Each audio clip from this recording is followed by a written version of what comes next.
Okay, so Pura is a project that I started creating 4 years ago, and it is the result of a question that emerged in myself 20 years ago.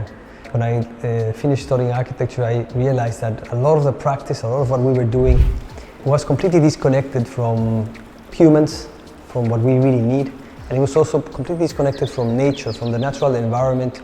And the idea is to continue doing these kinds of projects in different places around the world, as many as we can, and then connect a network of places that are done and used and experienced in this way.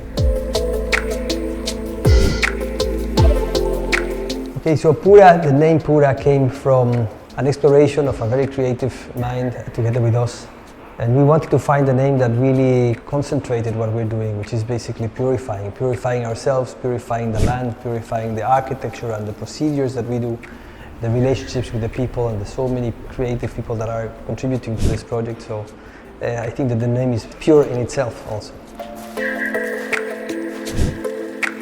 This is the beginning of the exploration of a community of people. Respecting all the individualities, no? There's no pretentiousness of anything. We all have the right to be whatever we want and however we want to do it. But it is recognizing that as a group, if we maintain these places alive and we love the places and we explore ourselves inside these places, this is, I believe, a new beginning that the world needs. This is a caimito tree. We planted this tree a year and a half ago in the full moon. This is a part of 100 trees that we have planted already. It's part of the strategy of reproducing the soil. We use different techniques, permaculture, syntropic agriculture. All these trees, another one of the fruit trees that we have planted, it's called mamey. It's also a Mexican fruit. We Mexicans know it very well, but also people who want to come to this region and try it. It's delicious. And it's one of the champions from my perspective because it grows steadily, it grows fast, and will give us a lot of fruit, hopefully. Beautiful tree from this region. This condition that we are experiencing right now it's an inspiration that comes from Japan. It's called engawa. And basically it's a condition where Japanese people meet socially, so they have like the inside of the spaces, but also when they meet in the traditional way, they come out to the engawa, which is something similar to this, like about 45 centimeters from the ground. And this is where they bring the tea and where they exchange socially. So that's one of the reasons, but it really helps for this region to raise a little bit the engawa, the terraces, and also the building, so that we have wind passing through on the underneath and also cooling the houses.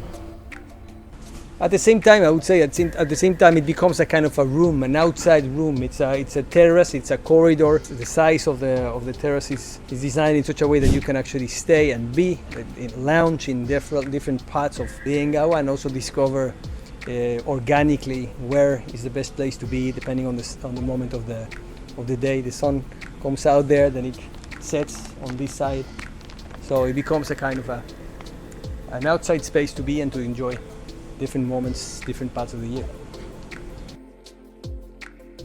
Okay, so the engawa, this traditional architectural condition from Japan, implies that this is the floating terrace, but also in order to be complete it needs another plane, another surface, which is the first surface that covers us people from the rain and the sun and the harsh conditions of the environment, especially in a hot, humid climate like this. It rains also very hard. So we chose a material that allows the UV rays to stay out, but also to still have light in these spaces, in these covered outside spaces. That comes from a place where it's certified, this wood. It's called zapote. It's one of the hardest woods in the region.